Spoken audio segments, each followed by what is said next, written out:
ఇటీవల స్వదేశంలో జరిగిన వన్డే ప్రపంచ కప్‌లో అద్భుతంగా రాణించిన team India senior pacer Mohammed Shami ప్రతిష్టాత్మక అర్జున అవార్డు అందుకున్నాడు. ఈ నెల 9న భారత రాష్ట్రపతి ద్రౌపది ముర్ము గారి చేతుల మీదుగా షమి ఈ అవార్డును తీసుకున్నాడు. దీంతో ఈసారి క్రికెట్ నుండి అర్జున అవార్డు అందుకున్న ఏకైక ఆటగాడిగా మహ్మద్ షమి నిలిచాడు. గతంలో అర్జున అవార్డును క్రికెట్ రంగం నుంచి రోహిత్ శర్మ, శిఖర్ ధవన్, విరాట్ కోహ్లీ, రవిచంద్రన్ అశ్విన్, రవీంద్ర జడేజాలు అందుకున్నారు. ఈసారి షమితో పాటుగా మొత్తంగా 26 మంది క్రీడాకారులు రాష్ట్రపతి ద్రౌపది ముర్ము చేతుల మీదుగా అర్జున అవార్డులను స్వీకరించారు.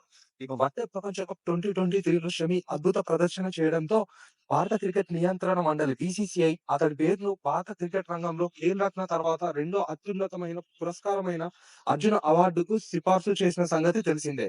గతేడాది జరిగిన వన్డే ప్రపంచ కప్‌లో మహ్మద్ షమి అత్యధిక వికెట్లు తీసిన బౌలర్‌గా నిలిచాడు. కేవలం 7 మ్యాచ్‌ల్లో ఆడిన షమి ఏకంగా 24 వికెట్లు పడగొట్టాడు.